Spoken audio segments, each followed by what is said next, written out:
sold millions of copies, you're now a big deal, you're rich, you're famous. One of my theories is like most of the things I like most about me or that I think help me the most professionally now were developed in the worst of times. Yes. Take me to your low point. What was your lowest point? Which one do you want?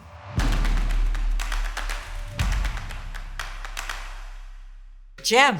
Mel Robbins. So confession. Yes. Right? This entire interview originated because when I originally heard about your book, yes, The Let Them Theory, I mocked it, right? Yeah. And my thinking was, well, yes, when my kids are talking back or if my employees are doing boneheaded things or if somebody cuts me off, sure, I'd love to let them, but I can't. They're driving me nuts. So welcome to the Axios Show. Well, thank you. I'm honored to be here. So start off by just letting us know, what is the Let Them Theory?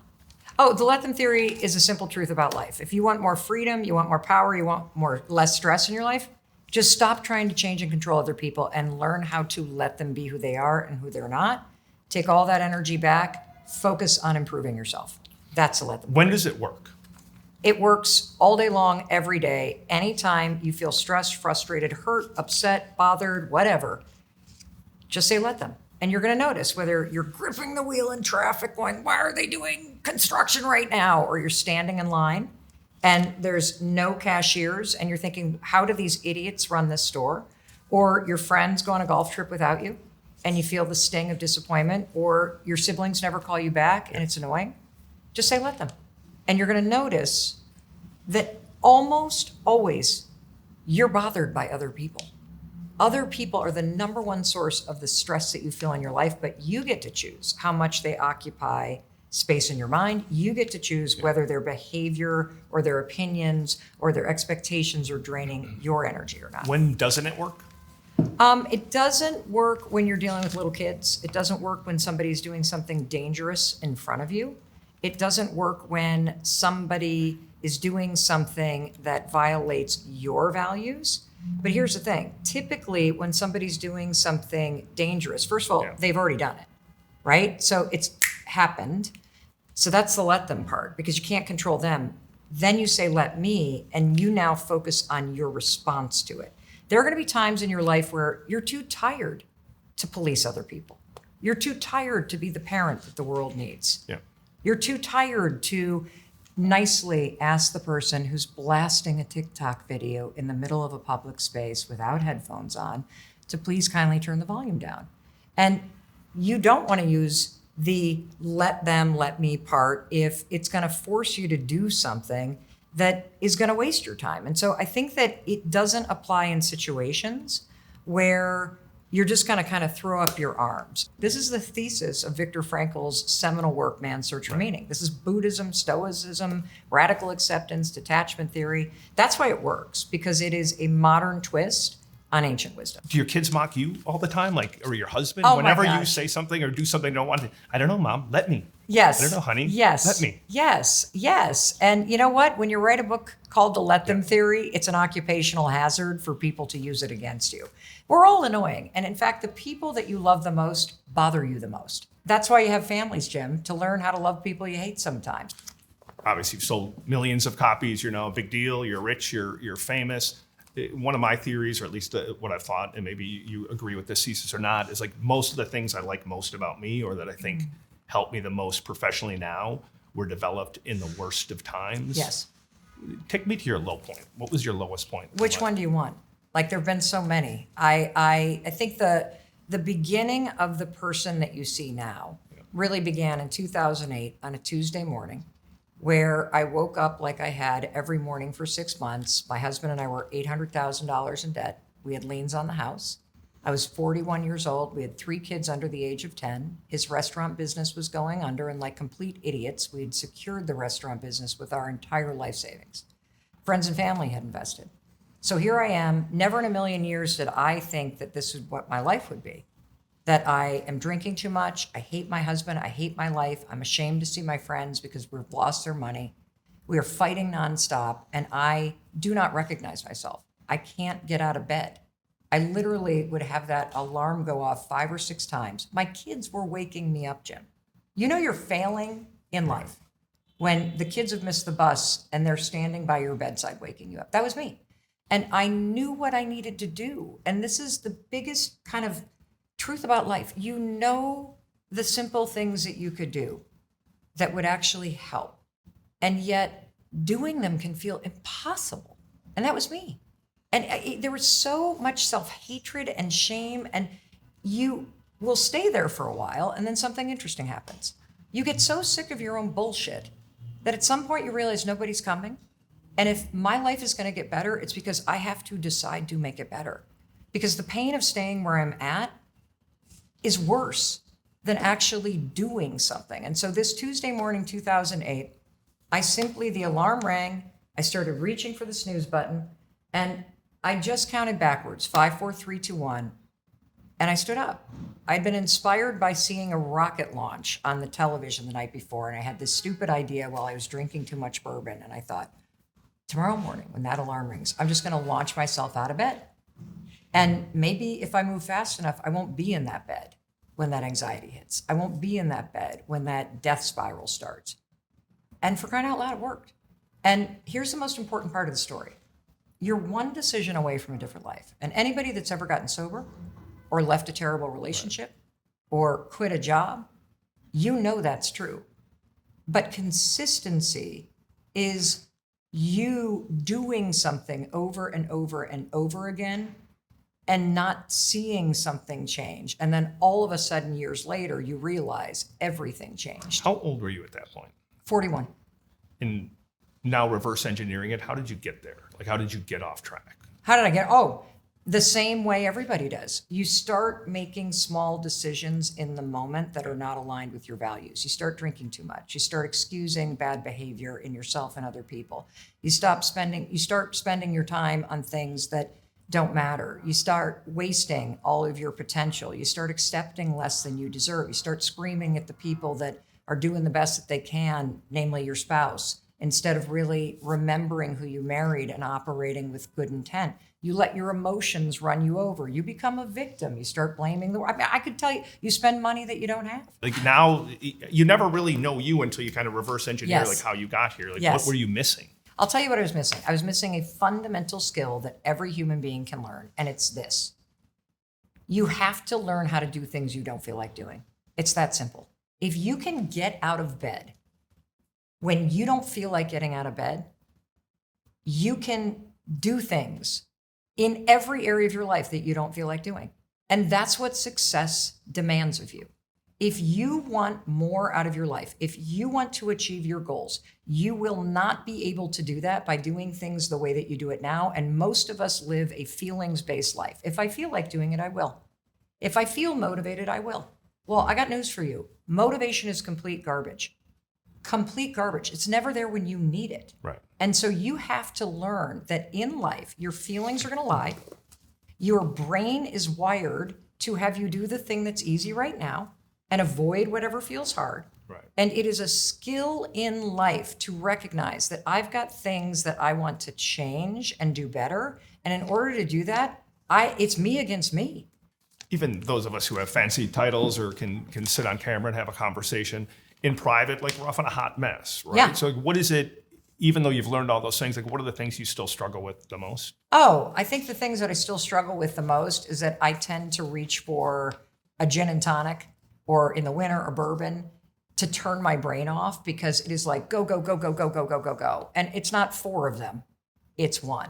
And I've noticed now that I'm in menopause, though, I'm starting to lose my taste for alcohol because it disrupts my sleep. And so the one thing that I still, in terms of being human, it's probably that, laying off that a little bit more would probably be good. Yeah. But given where I used to be versus having a cocktail here and there, I'm still in like really good shape and I don't want to be a robot. Second thing, when I get like frustrated about something, I have this like crazy bitchy tone of voice. And I hate that. Like I can take out a room just with the tone of voice and I don't mean to. And so I'm trying to be more responsible about that. I have so many things happening that I'm sometimes not present the way that I want to be with Chris or with our 3 kids or with my friends. And one thing that has helped a lot is I practice huge boundaries with my phone. It is almost never on my person. Yeah. It has physical locations, and that has helped tremendously. There are mornings that I ignore my own advice and I lay in bed like a pot roast staring at the ceiling thinking about my problems. You're like the female version of me, except for you sold more books and you're more You're famous. on your way. You've created quite a business. I was just talking to Yes. your staff off camera. You had 15 people a year ago. Now you're a big global deal. You have 30-some employees. You've thought a lot about business. Describe Mel Incorporated. Yes. What is that business? Well, I, first and foremost, consider myself a businesswoman. I don't consider myself talent or this or that. I consider myself a businesswoman. And so I started the business that you see today because the 5-second rule, which is counting backwards 5, 4, 3, 2, 1, as a starting ritual to interrupt bad patterns and habits and initiate a new one. I started teaching that on corporate stages. I became the most booked female speaker in the world. And that's what I did, whether it was JP Morgan, who I've done 51 events for, or Starbucks, who I've done work for, or Microsoft, or I was 150 days a year on the road. As the 5-second rule started to spread around the world, I decided to write a book. And so that is what led to kind of the basis of the business that you see now.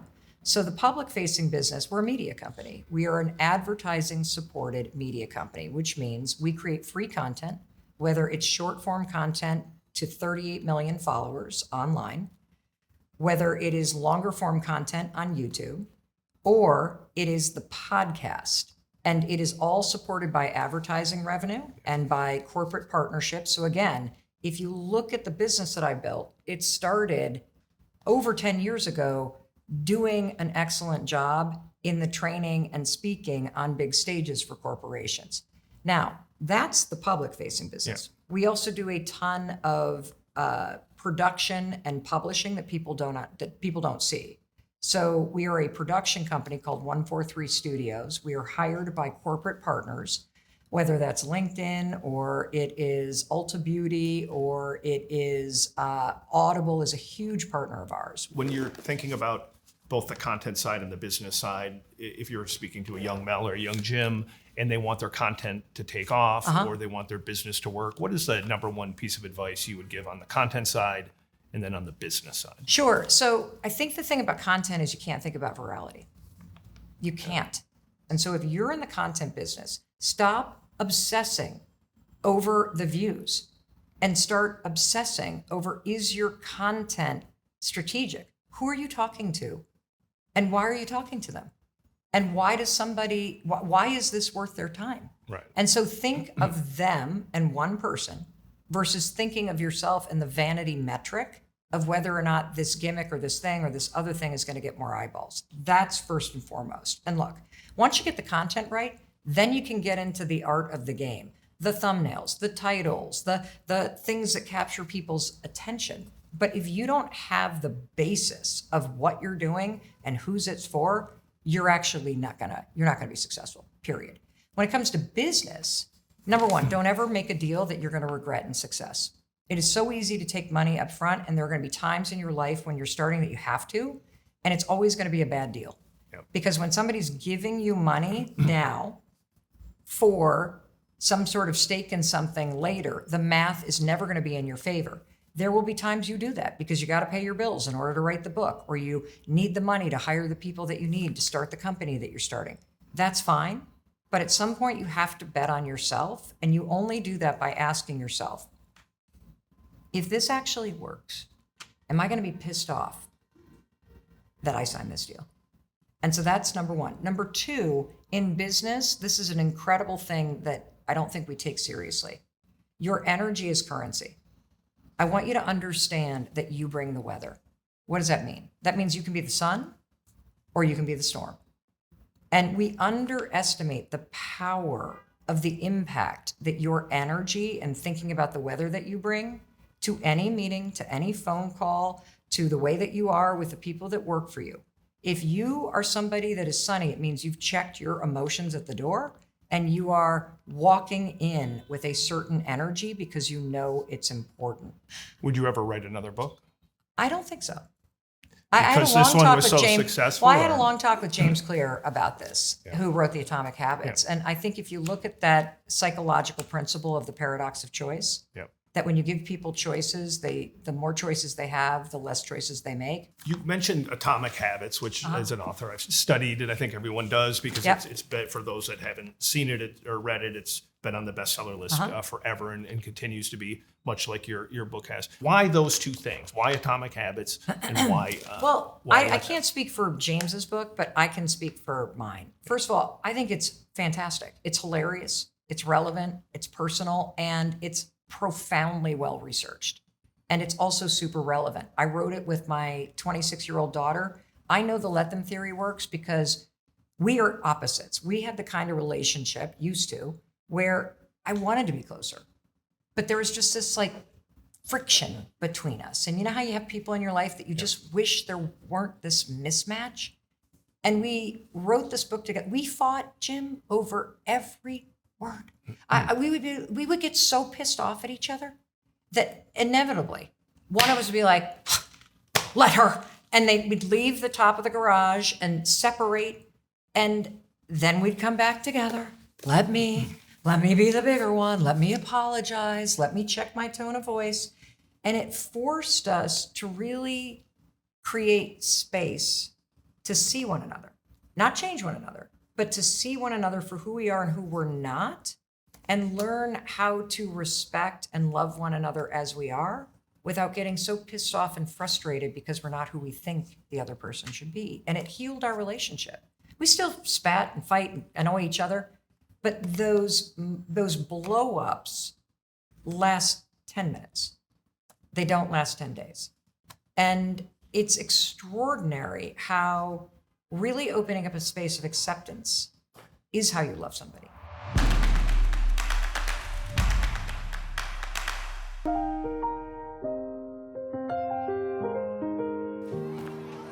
When it's not always raining, there'll be days like this. When there's no one complaining, You're good to me. there'll be days like this.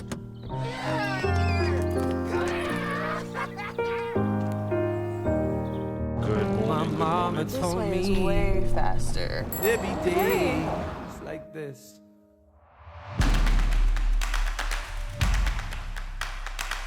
When did you know it would be a hit? Like, obviously, it seemed to help cure your Yeah. relationship or improve your relationship with your daughter. But at what point were you like, before it was published, like, this is going to sell millions? Because you just don't know. You write a book and then either hit the right It's true. time at the right topic. We just kept writing, being like, this is so good. Oh, so you were that confident. Oh, we were just we were that confident because we wrote for 11 months straight, argued over everything, 10 different versions, argue. Then people on the team would read it and be like, this is hilarious. Get this story out. Nobody in their 30s cares about that. People in their 20s love that, but we got to make it relevant to 50. Like, just wrestled this thing to the ground. And so we just knew it'd be worth people's time. You would have to be a sociopath to think that something that you would put in the world would explode like this. Yeah. I just thought people would love it. I didn't think it would do what it has done and continues to do. Every day that I wake up, I literally say to myself, I can't believe how extraordinary this is. And the most important thing, Jim, yeah, of course, it's wonderful that it's been a bestseller, #1 everywhere, 63 languages, 7 million copies. That's wonderful. And the best part is all of the emails that come in saying, I'm no longer estranged from my parents. Right. The emails that come in that say, I left a job because I recognized what was happening. The emails that come in that say, I've never gotten along with my daughters the way that I do now.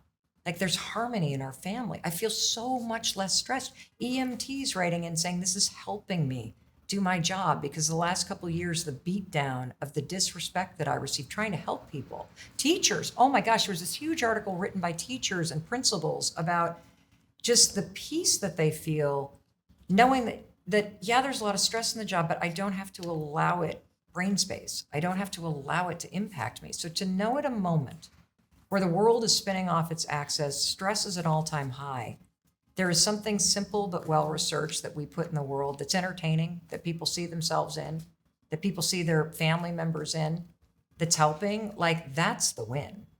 What do you say to like your friends who are, and you probably get flooded with this both from friends and from emails and readers, which is, I look at politics over here. Yeah. I look at AI and robots Yeah. over here. Then I stare at my phone and I look at all this sludge pouring into Yeah. my brain. Like, I can't let it. Like, what the hell am I supposed to do? This is bigger than a quick fix of I'm just going to let it go. Who said it's like, a quick what do you fix? tell them?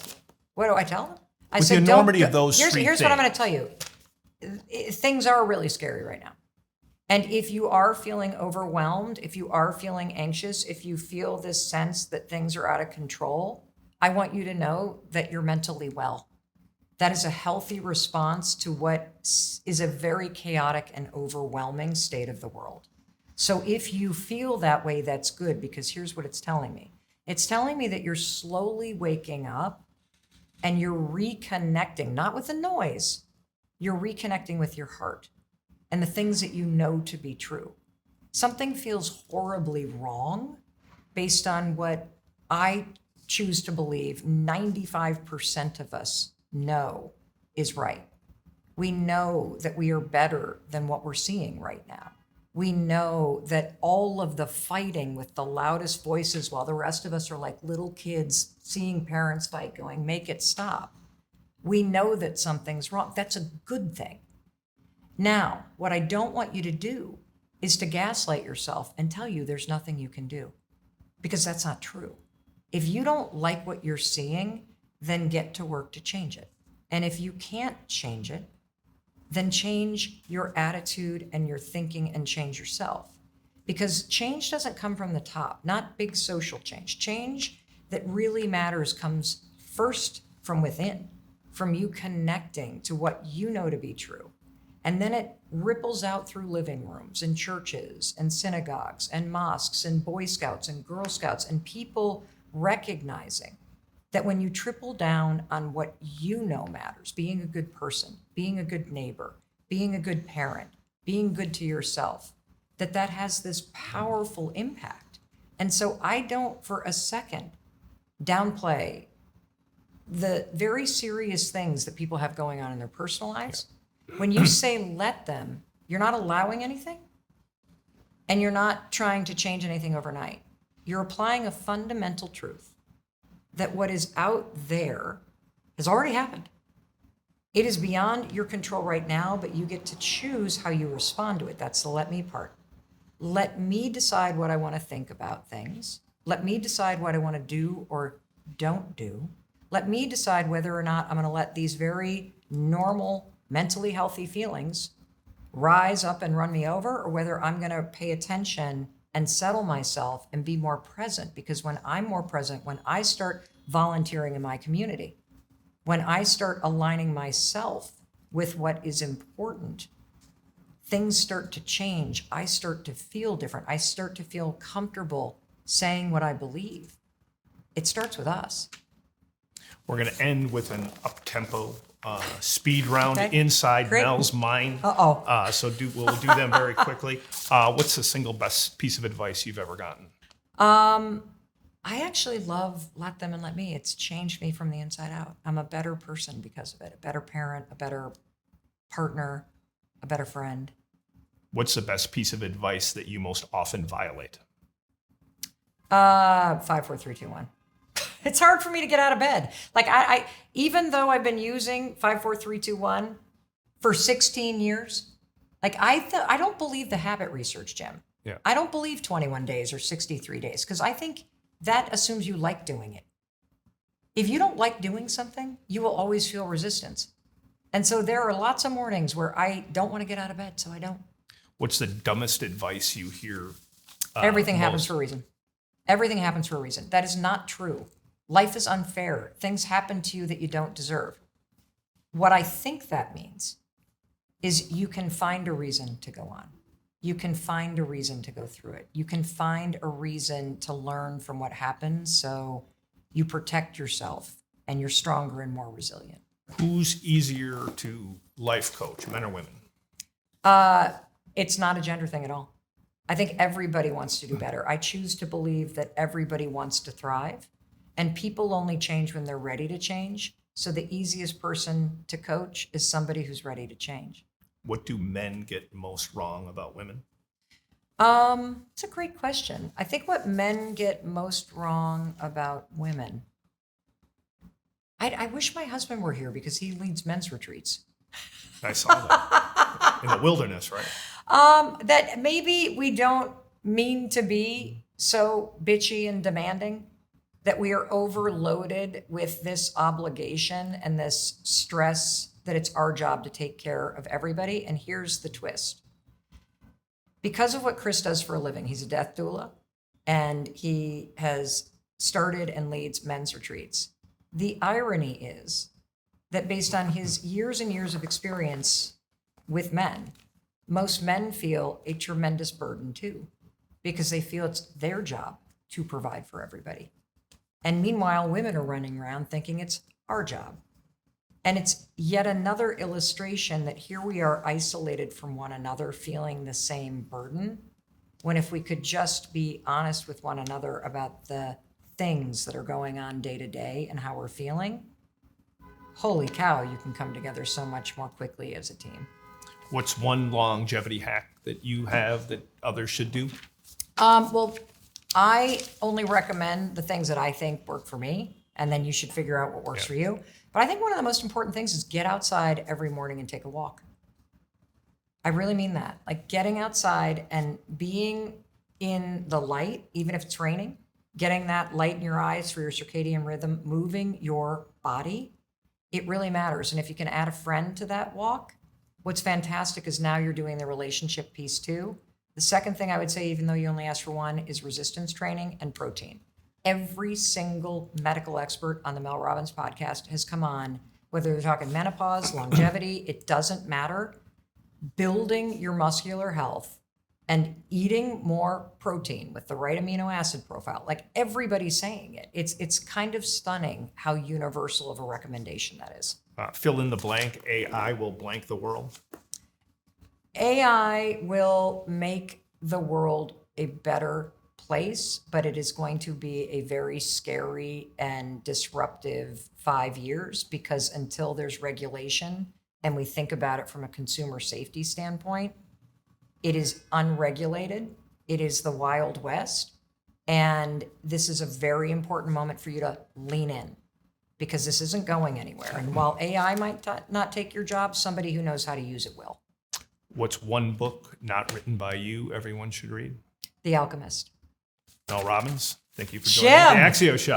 Good job. Appreciate it. Thank you. This is great. You were fucking great. It was great. You were really great.